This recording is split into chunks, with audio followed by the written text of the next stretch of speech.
Action Comics number 22, written by Scott Lobdell, art by Tyler Kirkham. So last issue, there was a lot, but the primary focus is that Hector Hammond is now maybe in control of Hive, I guess. It's barely even a focus here. So we open up in space. Hector Hammond is in a spacesuit looking at this massive ship made by Hive somewhere in Earth's orbit that's able to, like, cut a planet in half. And he's like, this is beautiful. I'm going to use this to rule the world. And then all of a sudden a teleportation thing happens. And he's like, this better not be the Justice League. I'm going to be pissed. And this dude steps through named Maximus Cranius. And he is the first knight of the Pax Galactica. And so all of the Hive agents are like, Dr. Hammond, get back. We'll take care of this guy. And Hector Hammond just uses his telepathy stuff to appear in front of him as a hologram, being like, hey, moron, get out of here. Don't you know this is Hive area? And Maximus is like, okay, well, I know what I'm doing here, and I'm not a moron, so don't call me that. And the whole reason I'm here is because that ship is able to destroy planets. And it's like, oh, what, you want to use it? You think you're able to do it, moron? And he's like, no. And so he comes in with his big old battle axe looking thing and just cuts the ship in half. Just straight up destroys it in the name of peace in the galaxy. And Hector's like, come on, I just got that toy. Come on. And at that point, he's like, all right, well, I don't care. Bye. And so Hector tells his guys to get him out of there for his own safety. And then we cut down to Earth, where Clark is with Cat Grant on the red carpet for a movie premiere, because remember, they're running a website together called ClarkCatropolis.com. Still the worst website name ever made. And basically he's like, oh yeah, we spent all of our money to get here on the red carpet, but Kat's going to use this to get exclusive interviews and whatnot, and she's going to be able to pump up the website's profile because this is the last film for some award-winning actor that no one's ever heard of, and also features the debut of a pop star in her film career. And she locks eyes with this pop star across the room, and she walks over and it's just like, hey, remember me? I'm Cat Grant. And the pop star is like, totally, your review of me is what put me on the map, Kat. I would like, what can I do for you? And Kat says, can you give me an interview? And she says, no. Turns out she's held to exclusives by the Daily Planet, and she's being rushed away to do that. And then all of a sudden, everybody's Q-pads start melting. And turns out that Clark melted them so that she would have more one-on-one time to talk to this pop star. Then all of a sudden, Clark smells something. The smell of a rare earth metal called infinitium. There's no pronunciation guide. And as he's smelling this actor who's about to retire steps out. And he's like, hey, everybody, thanks for coming to the party. You know, this is going to be the last one for me, so everybody drink up. And he's like, why does this guy smell like this metal that there should only be itty-bitty amounts of, and I have all of it in my fortress? And he x-rays the guy and sees that his entire skeleton has been replaced with robotic parts made of infinitium. And Clark is like, okay, that's really, really weird.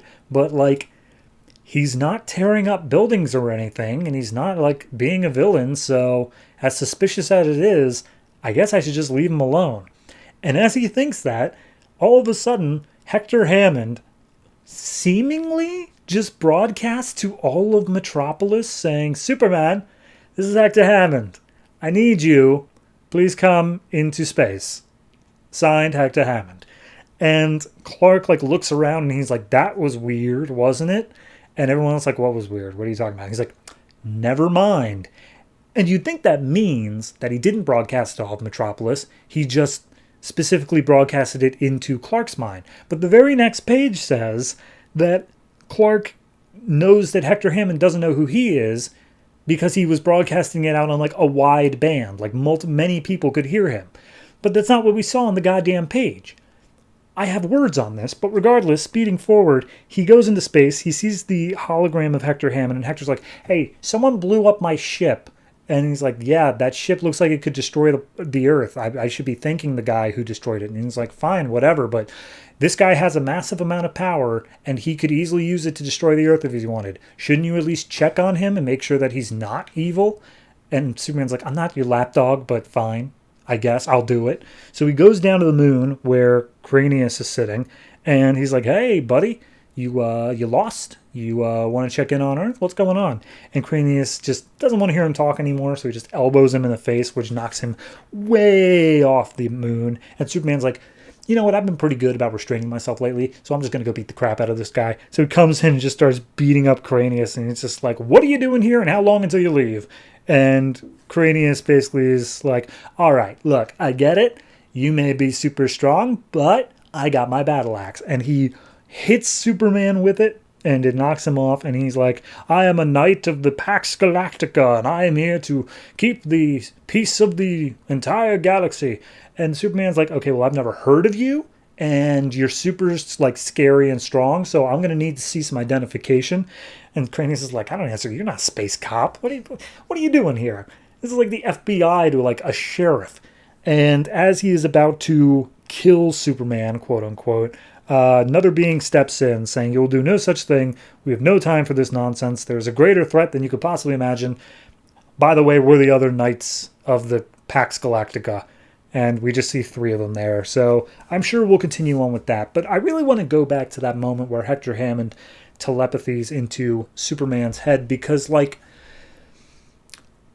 last issue, I had a lot of problems with the way that it was structured, and that it felt like there was a disconnect between what was being shown and what was being said, and they have doubled down on that. And I think there were some major issues here between the writing and the plot and then the word balloons, because nothing is matching up here, and it's kind of driving me a little bit crazy. So yeah, this is not great. This is an interesting enough plot. It's part 1 to what they call of Atomic Knights is the name of the arc, but like it's poor just structure. It's poor just writing. I'm looking at the pictures and the words are telling me something different from what I'm seeing. It's not good comic craft, because that is the one thing that needs to match up, is that what I'm seeing and what I'm hearing are the same. So I gotta hit hard for that one. And the last one I was able to at least, like, oh, you know, the speech bubble, like,